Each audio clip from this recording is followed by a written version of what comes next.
د واده د میلمنو لپاره پخلی روان دی. دا د ټانګ ضلع ګومله سیمه ده. دلته د خوشحالیو په غونډو کې ډوډۍ یا په ځای ژبه کې پاستي خواري کښې ښځې پخوي. دا ګوڼۍ په حساب ده. دا ګوټکې چې پخې کې دا په 1200 ګوټکا ده. موږ پرونه رئیس راغلي کې اوس دا یعنې دا درېیمه ګوڼۍ ګوټکا ده. 6 ګوټکې مې پخې کړې. د پښتنو په ټولنه کې د ښځو روزګار ته په درنه سترګه نه کتل کېږي، خو په ودونو کې ډوډۍ یا پاستي پخول د دې ښځو خانداني کسب دی.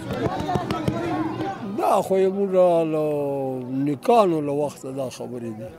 نه خو دا بس خو ځکه نه ګڼي چې اوس یې ماته ښځه ده نه څوک څه ورته وایي. دا خو داسې غریبان خلک وي چې هغه دغه کار پاره شور وي، دغه کار پاره یې ځان لایه کړی ده.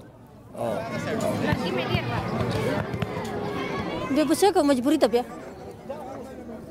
ستا خو خود زړه مو خرابېږي، خو خولې راباندې بهېږي، مړی مو زړه ته نه کېږي. خلک داسې غوښې خوري، موږ ورته ګورو زړه ته مو نه کېږي. غریمه واقعه یو زوی مې د تر خدای لاندې 5 مې لوڼه وې، سړی مې بوډا ده. بیا له مجبوري مې دا مړی واخیسته سره.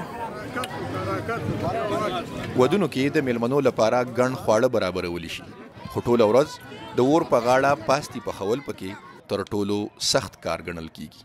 ځلان یوسفزی، مشال ریډیو، پېښور.